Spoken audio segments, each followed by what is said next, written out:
주님 오실 날이 머지 않았습니다. 현재 우리는 급격히 악화되어 가고 있는 세상 속에서 살아가고 있습니다. 지구 평균 기온은 이제 거의 3도 상승을 눈앞에 두고 있습니다. 회복이 불가능하다는 뜻입니다. 2025년까지 정확하게 지구 평균 기온이 총 3.7도 상승한다고 하지요. 이러한 기후변화로 인한 자연재해는 급증하고 있습니다. 금년 여름은 인류 역사상 가장 더울 것으로 예측이 됩니다.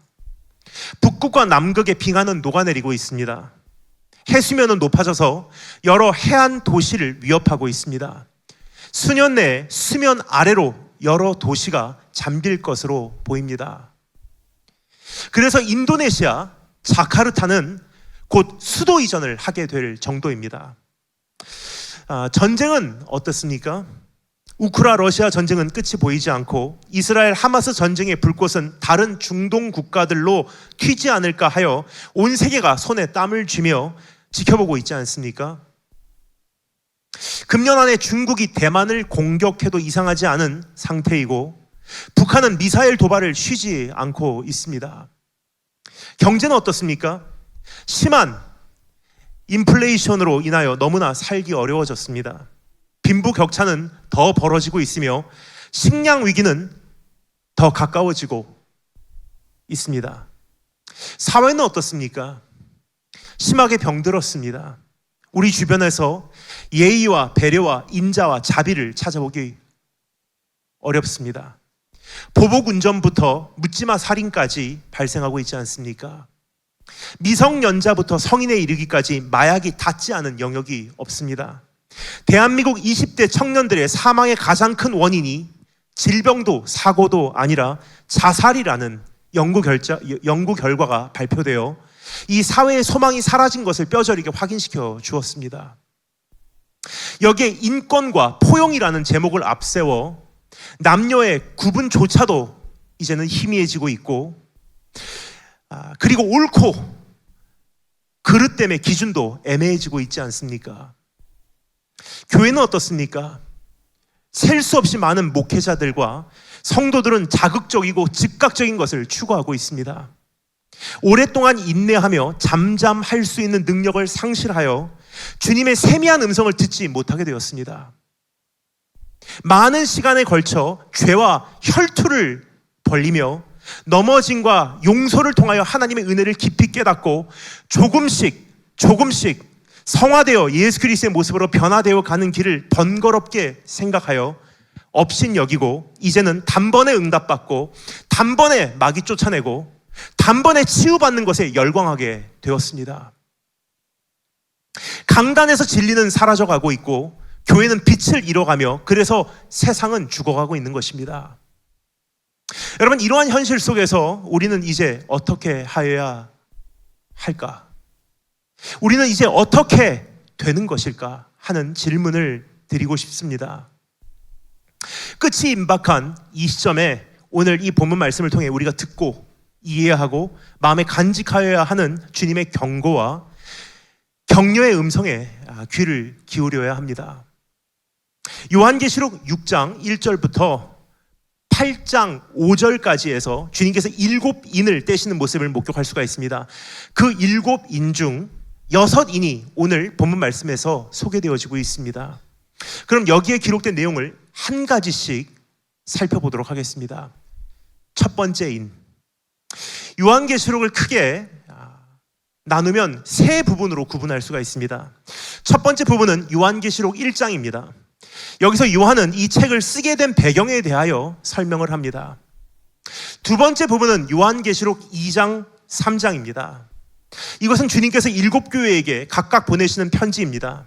하나님의 심판이 시작되기 전에 성도에게 일러주시는 권면과 경책과 책망과 칭찬과 약속입니다.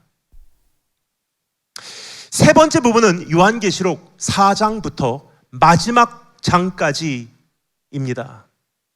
이제부터 일어날 모든 일들에 대한 내용이라고 이해하시면 되겠습니다. 장래에 일어날 모든 일들을 알리시기 시작하며 주님은 4, 5장에서 그 예배의 현장을 보여주십니다. 주님의 보좌 앞에 엎드려 드리게 될 그 영원한 예배 말입니다. 요한은 보좌 그 자리에 앉아 계신 하나님의 오른손에 쥐어진 한 권의 두루마리를 목격하게 됩니다. 이 두루마리는 땅의 소유자가 누구인지 알려주는 문서입니다. 우리로 말하자면 부동산, 등기부 등본과 같은 계약서이지요. 이 안에는 소유자의 이름, 소유자의 권리, 소유한 땅의 범위, 그리고 소유할 수 있는 기간 등등이 일반적으로는 기재되어 있을 것입니다. 문제는 하나님의 경우 이러한 것들이 적용되지 않는다는 것입니다. 왜냐? 온 세상을 무한한 권리로 영원토록 다스리실 분에 대하여 무엇을 기록할 수 있냐는 질문이에요.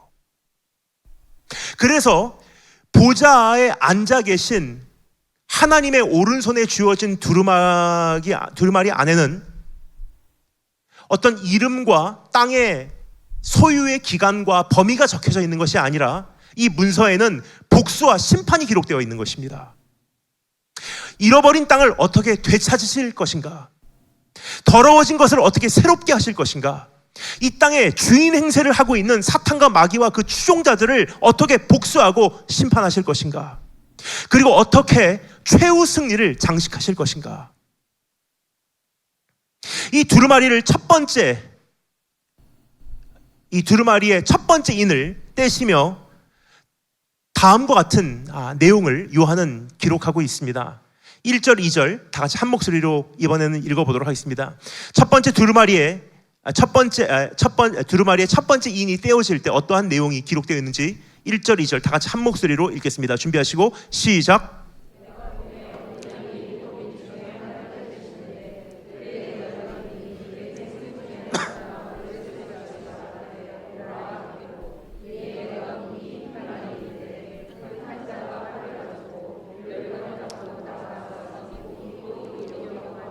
아멘.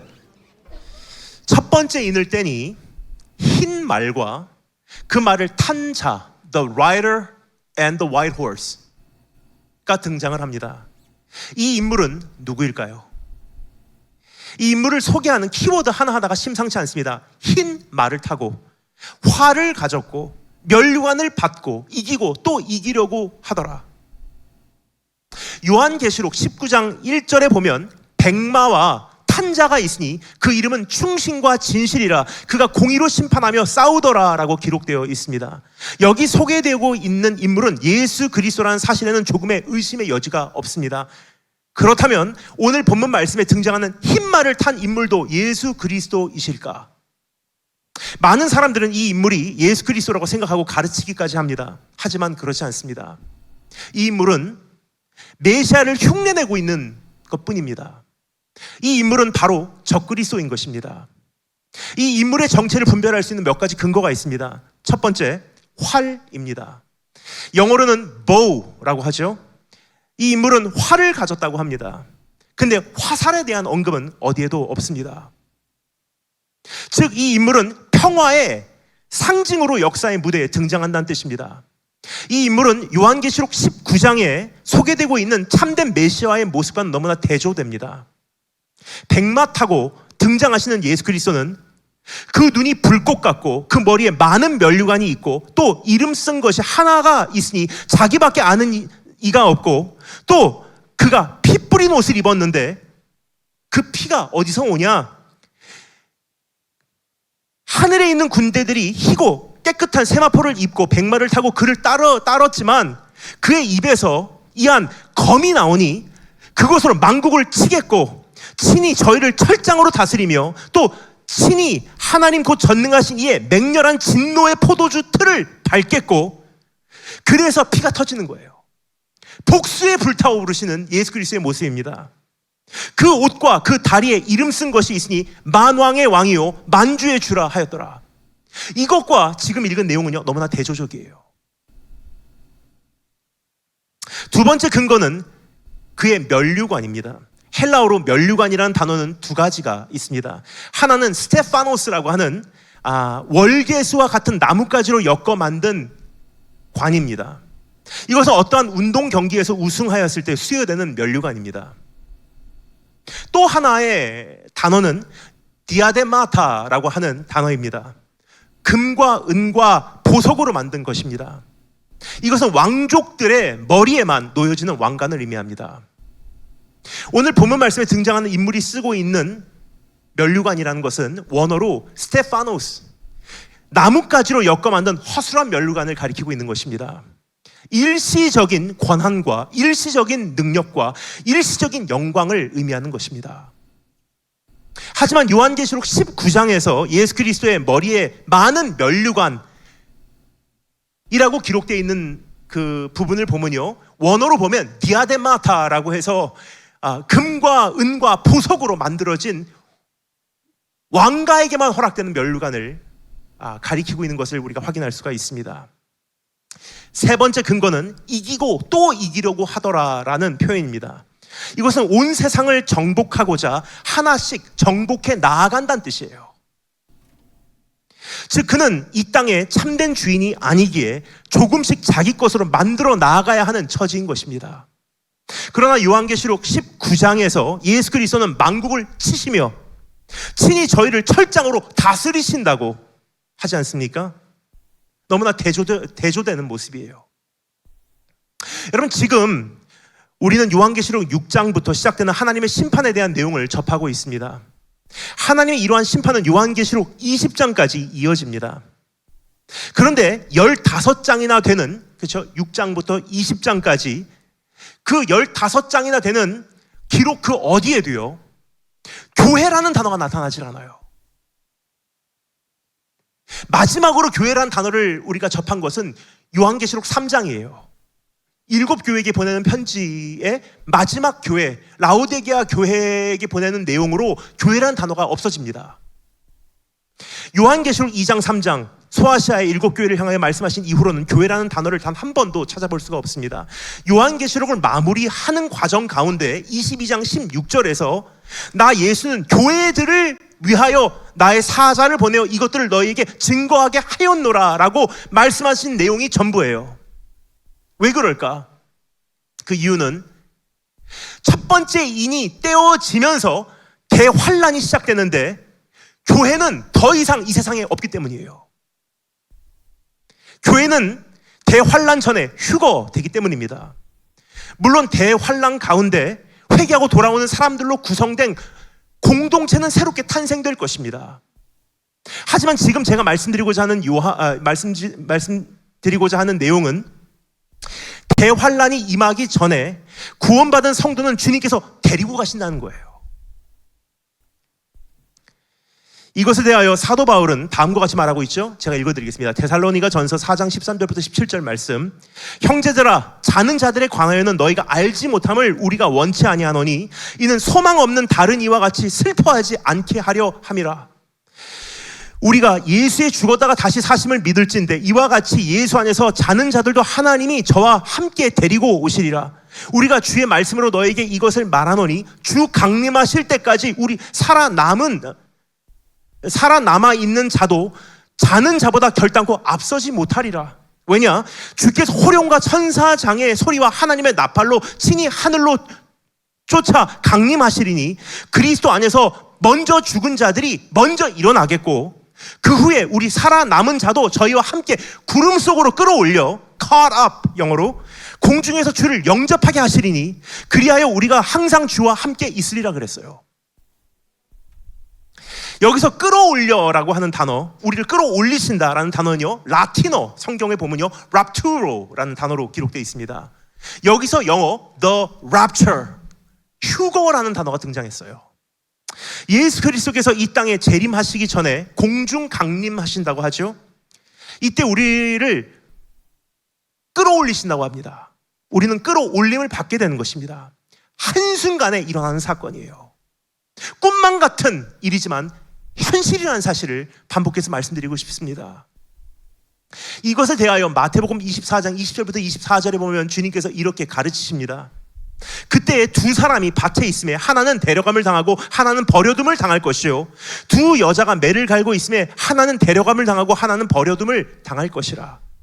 그러므로 깨어있으라. 어느 때에 너희 주가 임할는지 너희가 알지 못함이라. 이 일이 있은 후에 첫 번째 인이 떼어지는 거예요. 이 세상에서 주의 성도들을 다 데리고 가신 후에 첫 번째 인이 떼어지는 것입니다. 그런데 데려가시는 그 순간부터 첫 번째 인이 떼어져서 적그리스도가 등장하는 그 순간까지 그 기간이 얼만큼 되는지는 성경에 나와 있지 않아요. 며칠이 될 수도 있고요, 몇 개월이 될 수도 있고, 혹은 몇 년이 될 수 있다는 뜻입니다. 성경 그 어디에도 이것에 대한 설명은 없습니다. 하지만 중요한 것은 적그리스도는 반드시 등장한다는 사실입니다. 그는 화살은 없이 한 손에 활만 가지고 나타난다고 하죠.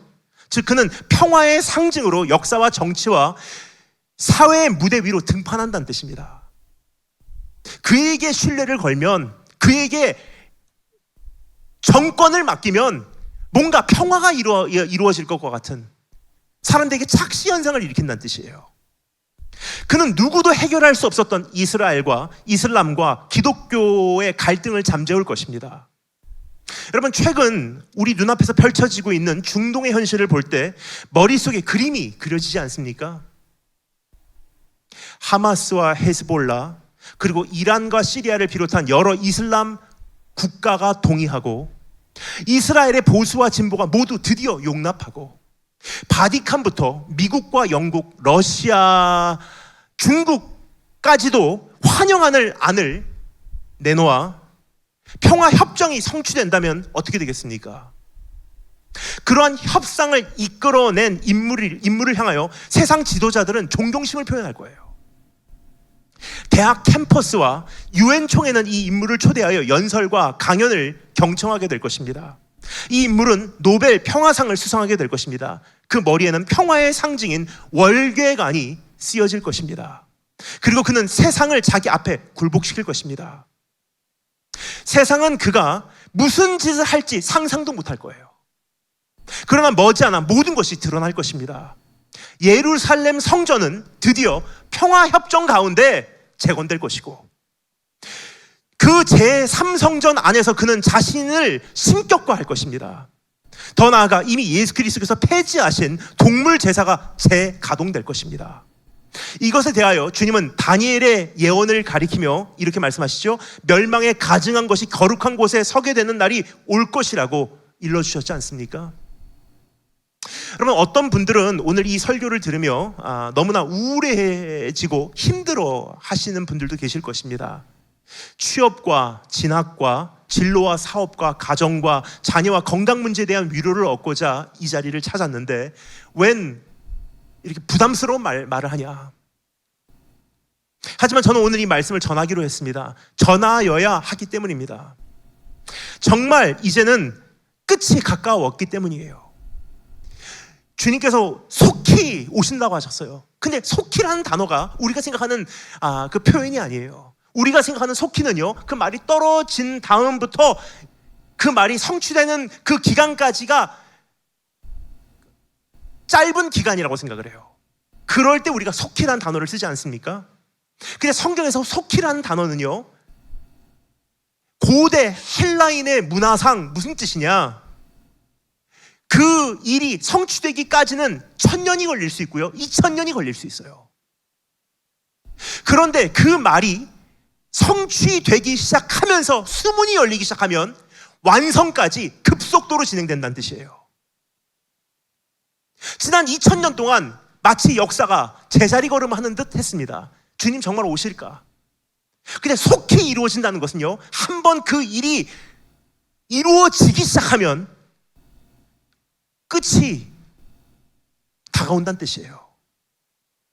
모르겠습니다. 정확하게는 누구도 말하지 못할 것입니다. 하지만 제가 개인적으로 느끼는 바예요. 지금 세상이 달라요. 코로나 바이러스의 그 팬데믹을 기준으로 세상이 바뀐 것 같아요. 그러면 이제 뭔가 수문이 열리기 시작하지 않았나 하는 두려움이 제 안에 계속 있는 거예요. 조급합니다. 해야 할 일은 이렇게 많이 남아있는데 이제는 일하지 못하는 밤이 눈앞에까지 왔기 때문이에요. 그 밤낮으로 고민을 합니다. 내가 남은 시간이 얼만큼 되었는지는 몰라도 역사적인 종말이 먼저 오든 개인적인 종말이 먼저 오든 어느 쪽이 먼저 올지는 모릅니다. 하지만 남은 시간 내가 어떻게 살아야 할까?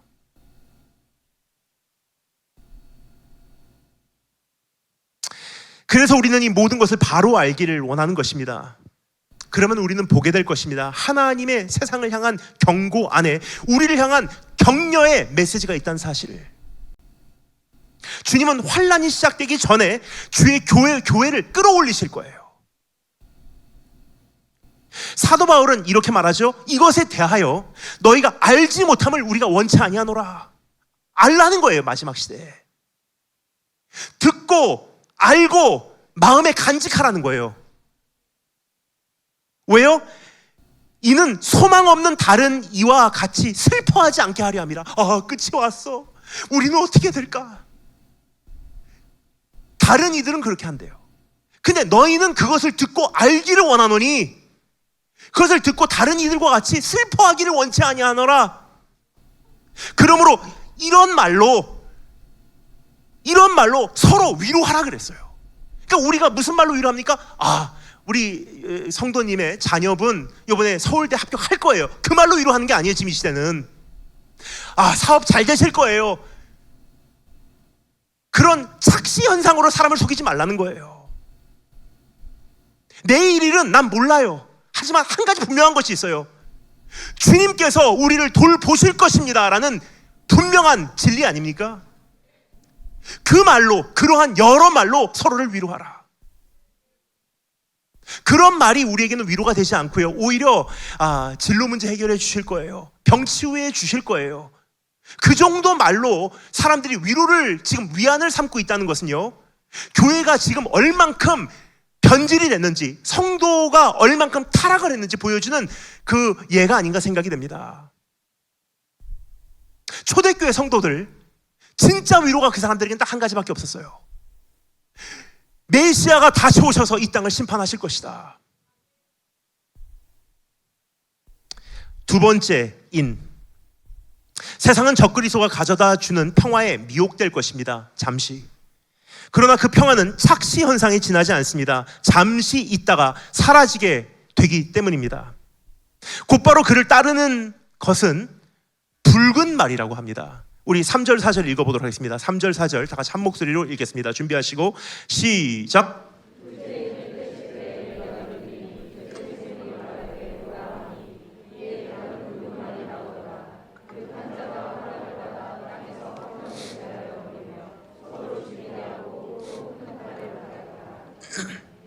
이것은 전쟁을 의미합니다. 주님께서 말씀하신 대로 민족이 민족을, 나라가 나라를 대적하여 일어나게 되는 것입니다. 이 땅에서 화평이 완전히 사라지게 되어 온 세상이 붉은 피로 물들게 되는 것입니다. 특히 여기서 붉은 말을 탄 자가 큰 칼을 받았다고 해요. 큰 칼은 WMD, 대량 살상 무기를 의미합니다. 즉 그날에는 핵무기조차도 주저함 없이 서로를 향해 발사한다는 뜻이에요. 여러분, 언젠가부터 우리는 휴전 상태를 평화 유지라고 우평하기 시작했어요. 단순히 전쟁을 하지 않고 있는 상태일 뿐인데 평화가 도래한 것이라고 착각한 것입니다. 하지만 저는 말씀드리기를 원합니다. 우리가 현재 평화라고 믿고 있는 그것은 정말 깨지기 쉽다는 사실을. 여러분, 세계 1차 대전 어마어마한 전쟁이었죠. 세계 1차 대전 그 어마어마한 전쟁이 어떻게 시작된지 기억하십니까? 1914년에 사라예보에서 오스트리아 헝가리 제국의 황태자 프란츠 페르디난드 대공이 암살당하는 것이 불씨가 되어 유럽이라는 화약고가 폭발하게 된 거예요. 그러니까 한 사람의 죽음이 수천만 명의 죽음을 일으키는 원인 제공을 했다는 거예요. 이와 같이 이 세상의 평화는 부서지기 쉽습니다. 한 사람의 사고, 한 사람의 죽음, 뭔가 잘못된 이념을 가지고 있는 정치가 한 사람의 정권을 잡는 것, 그냥 하나예요, 하나. 그것만 맞아떨어지면요, 세상이 불바다로 바뀌는 거예요.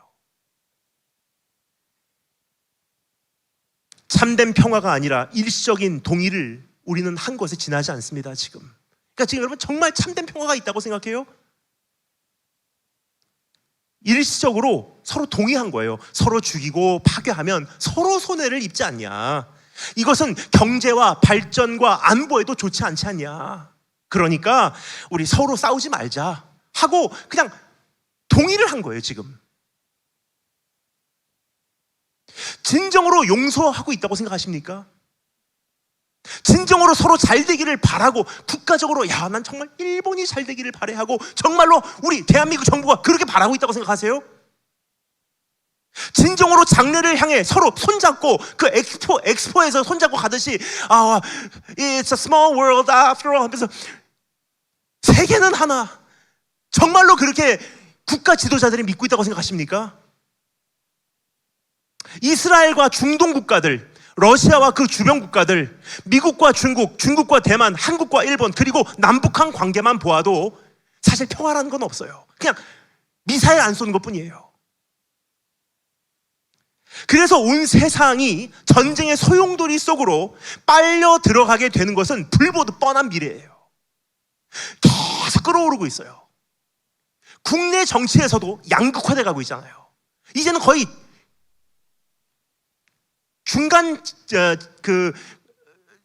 중도라는 것이 희미해지고 있어요. 그럼 이것이 조금 확대 해석을 하면요, 지금 온 세계 정세가 양극화돼 가고 있다는 뜻이에요.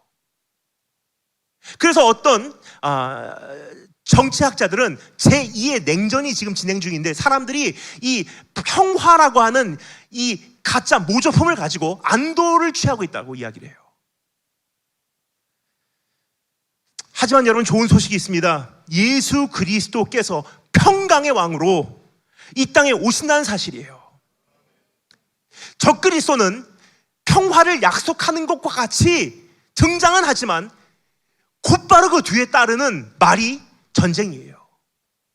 근데 예수 그리스도는 복수를 하러 이 땅에 오시기는 하지만 이 땅에 참된 평화를 가지고 오기 위해서 오시는 것입니다.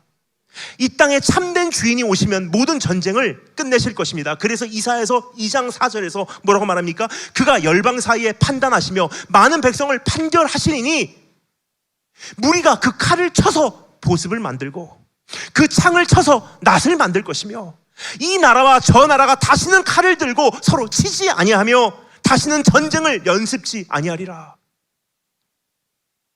세 번째 인을 떼니 검은 말이 등장합니다. 5절 말씀 먼저 읽겠습니다. 5절 한 목소리 읽겠습니다. 준비하시고 시작.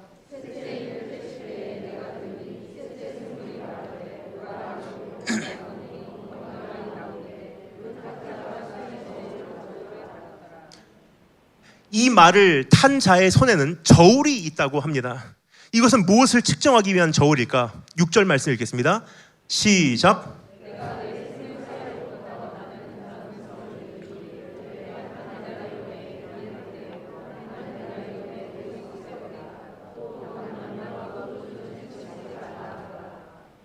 이 저울은 곡식의 양을 달아보기 위한 장치입니다. 그리고 그것에 해당되는 가격이 공표되고 있지 않습니까? 한 데나리온에 밀 한 대라고 하죠. 한 데나리온은 노동자들의 하루 품삯이라고 이해하시면 되겠습니다. 밀 한 대 혹은 보리 석 대는 빵 한 덩어리를 만들 수 있는 분량이에요. 즉 하루 종일 일하여도 한 끼를 겨우 해결할 수 있는 정도의 물가가 형성된다는 뜻입니다. 그럼 이러한 물가 상승, 인플레이션의 원인은 무엇일까? 기근입니다. 식량 부족이에요. 성경에서 검정색은 기근을 상징하는 표현으로 적지 않게 사용되고 있습니다. 예를 들어서 예레미야 애가 5장 10절에 보면 이렇게 기록되어 있습니다. 주림, 배고픔의 열기로 인하여 우리의 피부가 아궁이처럼 검으니이다 그래요. 나훔 2장 10절에 느느웨가 공허하였고 황무하였도다. 거민이 낙담하며 그 무릎이 서로 부딪히며 모든 허리가 아프게 되며 모든 낯이 빛을 잃도다 그래요.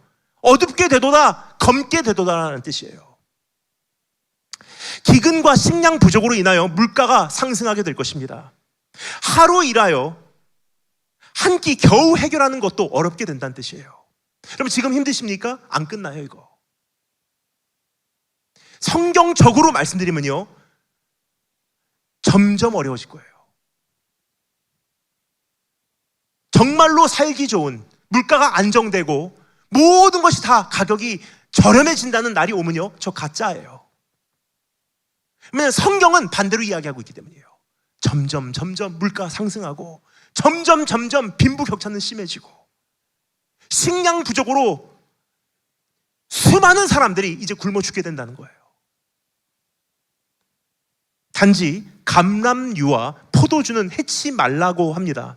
감람유와 포도주는 밀과 보리와 같은 생필품이 아닙니다. 포도주와 감람유는요, 사치품의 대표적인 상징이에요. 생필품의 가격은 치솟지만 사치품의 가격은 비교적 안정되어 있다는 것은요, 빈부격차가 심각한 사회 구조의 그 단면적인 스냅샷을 우리에게 보여주고 있는 거예요. 부자들 웬만큼에서 영향 안 받는 거예요. 더 돈을 많이 벌 거예요, 그날. 근데 일반 사람들은요, 점점 어려워서 이제는 The Dark Age, 정말 힘든 그런 나날을 맞이하게 될 것입니다. 여러분, 기근과 식량 부족은 이미 우리 코앞에 와 있지 않습니까? 2023년 유엔이 발표한 자료에 의하면 세계 59개국에 사는 약 3억 명이나 되는 인구가 극심한 기아를 겪고 있다고 합니다. 거기에 우크라 러시아 전쟁으로 인하여 지구의 곡창지대는 쑥대밭이 되었죠. 더 나아가 지구온난화와 그것에 따르는 자연재해로 인하여 농사가 큰 타격을 입고 있지 않습니까? 이제부터 기근과 식량 부족은 얼마나 더 심화될지 생각만 해도 끔찍해요. 하지만 이러한 경제 위기 속에서도 풍요로운 생활을 하는 이들은 그 어느 때보다 더 많은 특권을 누릴 거라 생각을 합니다. 이미 그렇게 하고 있고요. 역사적으로 그 어떤 때보다 지금 여러분과 제가 살고 있는 이 시대에 음식, 생활 형편, 생활 수준, 이 라이프 스타일의 이 형태, 이 질은요, 그 어떤 때보다, 그 어느 시대에 있었던 부자들보다 지금 부자가 더 많이 누리고 있어요. 검은 말이 언제 등장해도 이상하지 않은 시대에 여러분과 제가 살고 있다는 것을 말씀드리겠습니다. 네 번째 인을 떼면 어떻게 된다고 말합니까? 7절 8절 읽겠습니다. 7절 8절 다 같이 한 목소리로 읽겠습니다. 준비하시고 시작.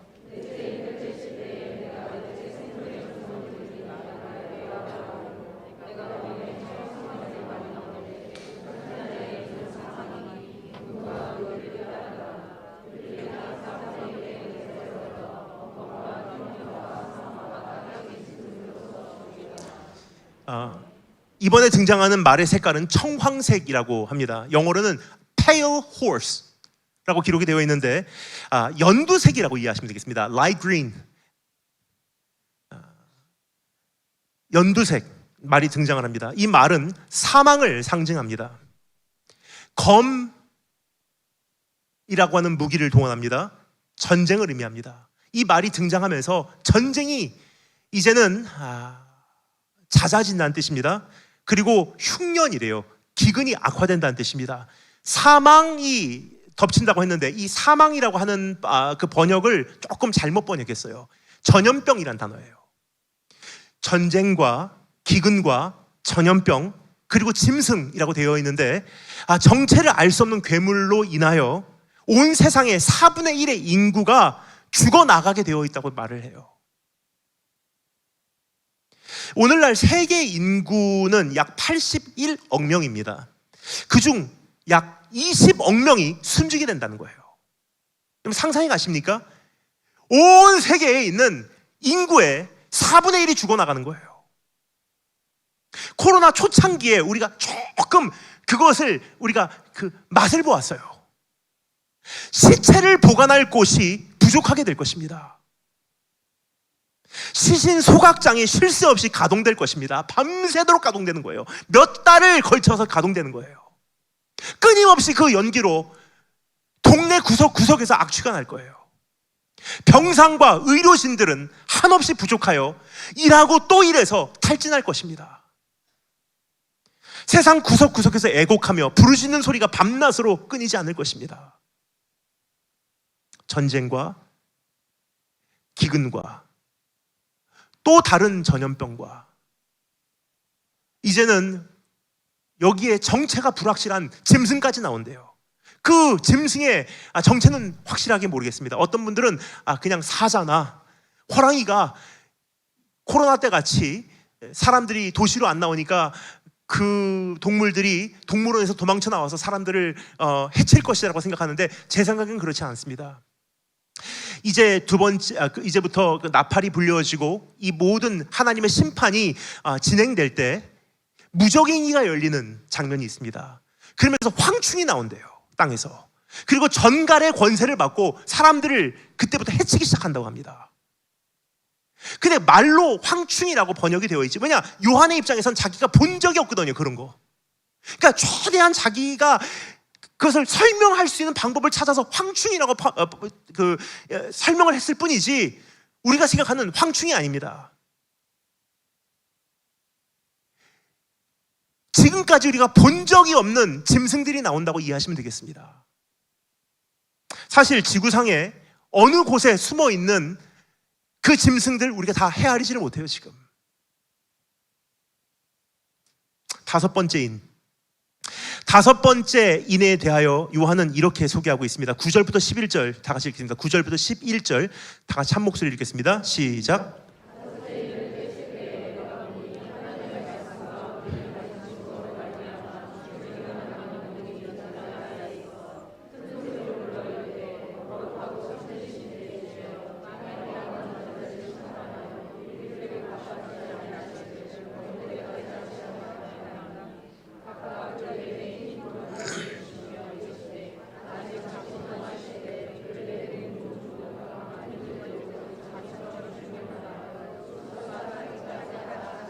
아멘. 조금 전에 읽어드린 데살로니가 전서 4장에 의하면 주님께서 공중 강림하실 때 죽은 자들이 먼저 하늘로 들림받고, 그렇죠? 주님 다시 오시는 그날, 공중 강림하시는 그날까지 이미 죽은 자들은요, 그날 부활해서 먼저 들림받고 그 다음에 살아남은 자들이 휴거당하는 것을 확인할 수가 있습니다. 다시 읽어드릴게요. 우리가 주의 말씀으로 너에게 이것을 말하노니 주 강림하실 때까지 우리 살아남아있는 자도 자는 자보다 결단코 앞서지 못하리라 그랬어요. 주께서 호령과 천사장의 소리와 하나님의 나팔로 친히 하늘로 쫓아 강림하시리니 그리스도 안에서 죽은 자들이 먼저 일어나겠고 그 후에 우리 살아남은 자도 저희와 함께 구름 속으로 카랍 휴거당하여 끌어올림을 당하리니 공중에서 주를 영접하게 하시리니 그리하여 우리가 항상 주와 함께 있으리라. 그럼 다섯째 인을 떼실 때 저희가 가진 증거를 인하여 죽임을 당한 영혼들이 하나님을 향하여 큰 소리를 불러 대주제하여 땅에 거하는 자들을 심판하여 우리 피를 신원하여 주지 아니하시기를 어느 때까지 하나이까라고 말하는 사람들은 누구를 가리키고 있는 것일까? 이미 죽은 사람들, 먼저 죽은 사람들 올라갔고요. 그 다음에 살아있는 사람들 죽지 않고 그냥 올라갔잖아요. 그럼 여기서 땅에서 끓어오르는 피는 지금 누구를 말하고 있는 것일까? 이것은 대환란 때 죽임을 당하는 사람들인 것입니다. 여러분, 대환란 7년간 수많은 이들이 예수 그리스도를 믿고 회개하고 돌아올 것입니다. 대환란은 가장 큰 고통의 때이기도 하지만 동시에 가장 큰 수확의 때이기도 한 것입니다. 휴거되어 세계 방방 곳곳에서 갑자기 사라지는 이들의 소식을 접하며 오래전에 들었던 복음을 떠올릴 사람들이 있다는 거예요. 우리 와이프가 항상 그 얘기 했었지. 나는 함께 교회 가는 거 싫어했지만 생각해보니 그 말이 맞았던 것 같아. 우리 어머니가 그 말씀하셨지. 그때 내가 왜 그토록 그 말을 듣기 싫어했을까? 그때 깨닫게 되는 거예요. 아, 진짜구나 이게.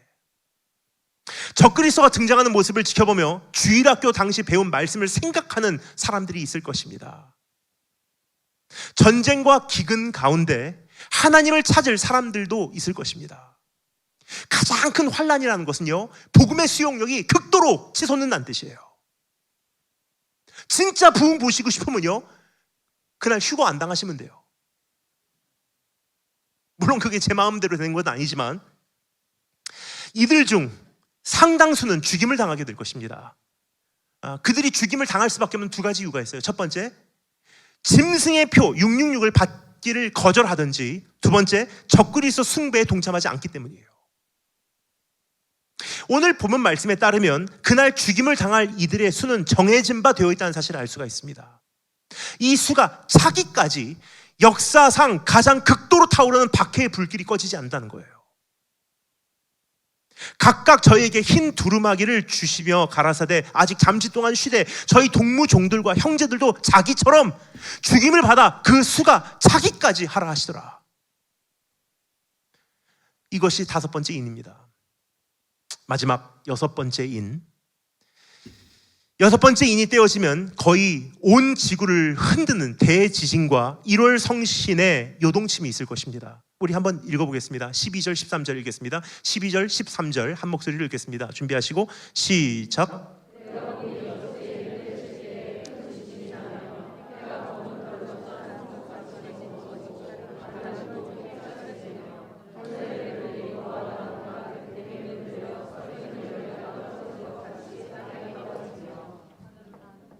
대지진으로 인하여 곳곳의 화산들은 폭발하게 될 것입니다. 그러면 그 연기로 인하여 태양이 가려질 것입니다. 서기 536년에 아이슬란드의 화산 폭발로 인하여 전 유럽이 약 18개월간 해를 보지 못했다는 역사적 기록이 있지 않습니까? 그것으로 인하여 기온은 떨어지고 곡식 농사는 다 실패하고 많은 사람들은 얼어 죽었다고 합니다. 지금 여기서 말하는 해가 총담같이 검어지는 원인이 무엇인지는 우리가 알 수가 없습니다. 하지만 무슨 이유로든 매우 어둡고 추운 날이 도래한다는 뜻입니다. 한번 상상해 보시면 좋을 것 같아요. 야, 드디어 지구에 평화가 오는구나 하고 사람들이 환호성을 지르며 그 사람을 영접했어요. 근데 얼마 안 가서 황금돔이 무너지고 예루살렘 성전이 재건되게 됩니다. 예루살렘 제3성전 재건을 위한 준비는 이미 다 끝났어요. 그 안에 들어갈 대제사장까지 이스라엘에선 정해놨습니다. 이제는 시간 문제예요. 누가 그곳에 들어가냐, 언제 그것을 우리가 세울 수 있는가. 그 안에 들어가서 자기를 신격화하여 공포할 것입니다. 내가 메시아다. 그러면서 성전에서 드려졌던 수많은 제사들이 재가동되는 거예요. 다시 이스라엘 땅이 피비린내 나는 그런 현장으로 바뀔 것입니다. 멸망에 가증한 것이 거룩한 곳에 서는 바로 그 순간인 것입니다. 얼마 안 가서 전쟁이 시작돼요. 세계 방방 곳곳에서 서로를 향해서 이제는 그 대량 살상 무기도 주저하지 않고 발사하기 시작할 거예요. 그러면 기근이 오고 전염병과 이제는 수많은 재앙들이 따르기 시작할 것입니다. 근데 그것도 부족한지 하늘이 어두워지고요, 달이 새빨갛게 변한다고 합니다. 이것은 영어로 blood moon이라고 합니다. 이것은 개기월식 때 달이 붉게 보이는 현상을 이야기하는 것이 아닌가 싶습니다. 태양은 검게 되고 달은 새빨갛게 물들게 되면 어떨지 여러분 상상해 가십니까? 참 생각만 해도 소름이 끼치는 날이 오는 거예요. 이것이 만약에 어떠한 모습일지 조금 궁금하셔서 맛보기를 원하시는 분들께 말씀드리자면, 내년 2025년 3월 14일 GMT로 오전 3시 57분부터 오전 10시까지 그러한 현상이 나타난다고 해요. 설마 여섯 번째인? 생각하시는 분들이 계시겠지만 제 생각은 아니라고 생각합니다. 왜 그러냐? 그때까지 아직 1년도 안 남았는데 그 사이에 지금 이 엄청난 일이 일어날 거라고 생각하지 않거든요. 어찌되었든 해와 달에 큰 변화가 있을 것이라는 것만큼은 분명한 사실입니다. 더 나아가 별들이 떨어진다고 하죠. 우주에서부터 떨어지는 the meteorite, 운석을 의미합니다. 여러분, 자동차 정도의 크기의 운석만 떨어져도 우리는 큰 피해를 피할 수가 없어요. 하지만 작은 집 한 채 정도의 크기의 운석이 떨어지면요, 1945년 일본 히로시마에서 폭발했던 원자폭탄보다도 더 강력한 피해를 입힌다는 거예요. 근데 오늘 본 말씀에 의하면요, 집 정도의 크기의 운석이 떨어지는 정도가 아닙니다. 하늘의 별들이, 운석들이, 무화과 나무가 대풍에 흔들려 선 과실이 다 떨어지는 것 같이 땅에 떨어진다고 할 정도예요. 상상을 초월한 일들이 일어나요. 이 땅이 우박과 같이 그 돌 맞고 쓰러져 죽는 사람들이 있다는 거예요. 물론 돌 맞고 쓰러지는 건 아니고 폭발하겠지만, 저는 이것을 보면 잠깐 그 기가 막히다고 생각했어요. 고대 시대 이스라엘에서 the blasphemy, 하나님을 향해서 망언을 이야기한 사람, 하나님을 향해서 그 하나님의 이름을 망령되게 일으킨 사람을 어떻게 했습니까? 돌로 쳐 죽였어요. 그럼 하나님을 지금 없다 하고 하나님 말씀을 변질시키고, 그럼 가장 좋은 방법으로 하나님께서 이 사람들을 심판하실 것이 무엇이냐? 돌로 내려치는 거예요. 그 중에 한 형태가 하늘에서 떨어지는 돌이 아닐까 생각이 됩니다. 얼마나 무서운 일일까? 또 14절에 보면 하늘은 종이 축이 말리는 것과 같이 떠나가고 각 산과 섬이 제자리에서 옮겨진다고 하죠. 하늘은 종이 축이 말리는 것 같이 떠나가는 광경은 인류 역사상 그 누구도 본 적이 없기에 설명할 방법도 없고 이해할 수도 없고 상상할 수도 없습니다. 그냥 오늘 이것은 문자 그대로 받아주시면 될 것 같아요. 제 자신도 사실 그림이 그려지지 않아요. 하늘이 종이 말리는 것 같이 말린다는 게 뭔가. 하지만 각 섬과 섬이 제자리에서 옮겨진다고 하는 것은 지진이 원인이 될 것이라 생각이 됩니다. 이번에 일본 그 이토시마에서 지진이 있었죠. 제가 그 현장을 방문해 보니까 소름이 끼칩니다. 도로가 바뀌어 있어요. 돌의 위치가 바뀌어 있고요, 산이 변형이 돼 있더라고요. 지진뿐만 아니라 해일도, 쓰나미도 원인이 되지 않을까 생각이 됩니다. 바닷물이 넘쳐서 육지를 있는 그대로 삼켜버리게 지도상에서 그 산과 섬이 통째로 사라지게 되는 거예요. 더 나아가 조금 전에 말씀드린 대형 자동차보다 약간 더 큰 운석 하나만 떨어져도요, 섬 하나가 사라지는 것은 문제없어요. 그래서 성경은 말하죠. 여러분, 제가 많은 곳을 다니다 보니까 이 해안 도시들, 섬들이 굉장히 그 문란한 생활을 많이 하신 분들이 계신 것 같아요. 왜냐, 거기 갈 때는 사람들이 휴양지로 가기 때문에 긴장감 내려놓고 가드 다 내려놓고 죄를 짓기로 작정하러 가는 사람들이 참 많거든요. 이것은 그냥 제가 그냥 이걸 갖다가 뭐라 그러죠?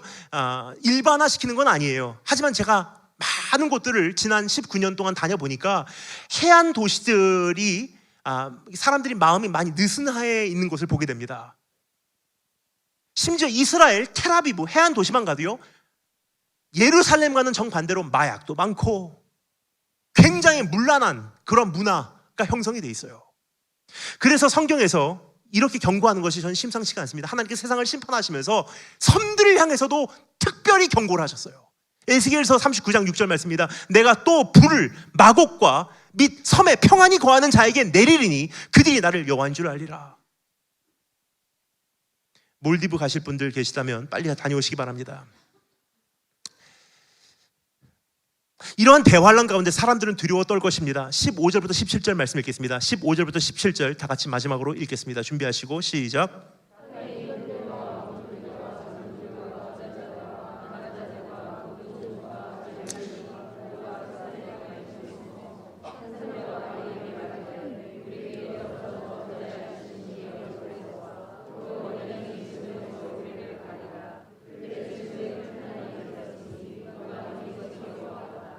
아멘.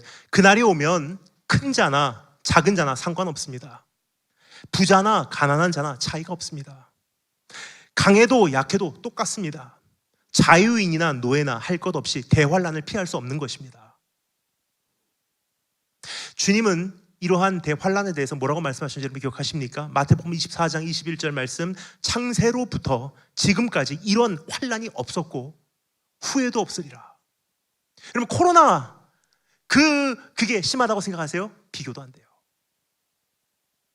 일본 고베 대지진, 로스앤젤레스에서 일어난 대지진, 후쿠시마의 대지진, 이게 심하다고 생각하십니까? 비교가 안 돼요. 세계 1차 대전, 2차 대전, 그때 안 태어나길 잘했다고 생각하십니까? 그것과 이거하고 비교하잖아요. 그거는 세 발의 피예요. 상상을 초월한다는 거예요. 지금 우리가 경험해보지 못했기 때문에 그림조차가 그려지질 않아요. 주님께서 말씀하십니다. 창세부터 지금까지 이런 환란이 없었대요. 어떤 분들은 그래서 이제 큰 토지를 준비하며 거기서 가축을 기르며 농사를 지으며 자급자족할 수 있게 되면 짐승의 표를 받지 않아도 된다고 큰 망상을 가지고 계십니다. 휴거 당하기 싫으신 것 같아요, 이분들은. 또 어떤 분들은 지하 벙커를 만들어 땅굴 속에서 지내면 살아남을 수 있다고 야무진 꿈을 꾸시고 계신 것 같습니다. 만약 이것이 가능하다면 요한계시록에서 주님은 교회를 향하여 외진 곳에 농장과 땅속에 벙커를 준비하라고 말씀해 주셨지 않겠습니까? 이게 불가능한 거예요. 이제는 그 망상에서 깨어나야 되고요. 무슨 내 머리를 굴려서 지하 벙커를 만들어서 거기서 코스트코에서 그 대량으로 생수 갖다가 다 저장해 놓고 건빵 가져다 놓고 통조림으로 빼곡하게 메꿔 놓고 이제 난 절대로 짐승의 표 안 받아 하고 계시다면 헛수고예요. 여러분, 오늘날 우리는 숨을 곳이 단 한 군데도 없습니다. 온 세상이 GPS 아래에 있기 때문이에요. 온 세상의 경제도 정치도 유통도 다 연결이 되어 있어서 아날로그로 가도 도저히 살아남을 방법이 없는 것입니다. 다 연결이 되어 있어요, 거무줄 같이. 그래서 한 나라에서 경제 파동만 하나 일어나도요, 온 세계가 도미노같이 쓰러집니다. 한 나라에서 정책이 이제는 666을 받아야 된다 하면서 그것이 성공적인 케이스로 검증이 되면요, 온 세계가 하루아침에 다 그것을 따라갈 거예요. 코로나 때 우리가 하나님 앞에서 그것을 실제적으로 맛을 봤지 않습니까? 하나님께서 왜 그런 코로나라는 경험을 우리에게 시키셨다고 생각하십니까? 여러 가지 코로나를 통해서 우리에게 주시기로 원하신 메시지가 있었겠지만 그 중에 한 가지는요, 이와 같이 순식간에 모든 것이 이루어진다. 온 세계가 QR코드화 돼버렸어요. 그 전까지만 해도요, 선교지 나가면 핸드폰 없는 사람들이 종종 있었어요. 근데 지금은 핸드폰 없는 사람 거의 없습니다. 그래서 그것을 통해서 자기 신분 확인부터 핸드폰에서 하고 하다가 그게 어느 날 손 안으로 들어가는 거예요.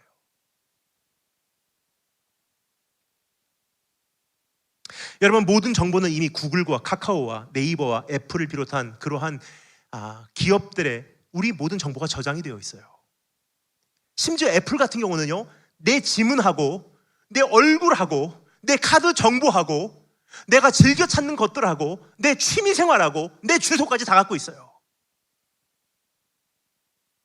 가는 곳곳마다 카메라가 우리를 감시하고 있습니다. 한 사람이 일상 속에서 최소 250회 CCTV에 촬영된다고 합니다.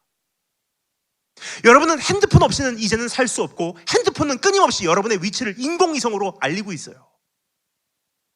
그럼 이제 우리는 어떻게 하여야 하는 것일까? 답은 간단합니다. 대홍수가 임하기 전에 하나님은 그 방주의 문을 활짝 열어놓으시고 사람들을 초대하셨어요. 지금이라면 늦지 않았다. 여러분, 요한계시록에 기록된 내용은 무엇을 위한 것일까? 오늘 이 무서운 내용, 듣기 거북한 내용, 이건 무엇을 위한 것일까? 한번 당해봐라, 그거라 생각하십니까? 저 같으면요, 진짜 당해봐라 하는 그것이 내 본심이었다면 안 써요. 이거 그냥 당해보라고. 이것을 구체적으로 첫 번째인, 두 번째인, 세 번째인, 이렇게 된다, 이렇게 된다, 이렇게 된다를 온 인류에게 알리시는 하나님의 마음이 무엇일까? 듣고 알고 준비하라는 목적이에요. 듣고 깨닫고 힘을 내라는 하나님의 목소리인 것입니다. 여러분, 지금은 아직 그 구원의 문이 열려 있습니다. 예수 그리스도는 우리를 오늘 애절하게 초대하고 계신 거예요. 이 말씀을 통해서. 처음에는 좋은 말로 하죠. 내가 너를 부르러 왔다. 난 죄인을 구하러 왔다. 하다 안 되면 엄마들도 어떻게 합니까? 확!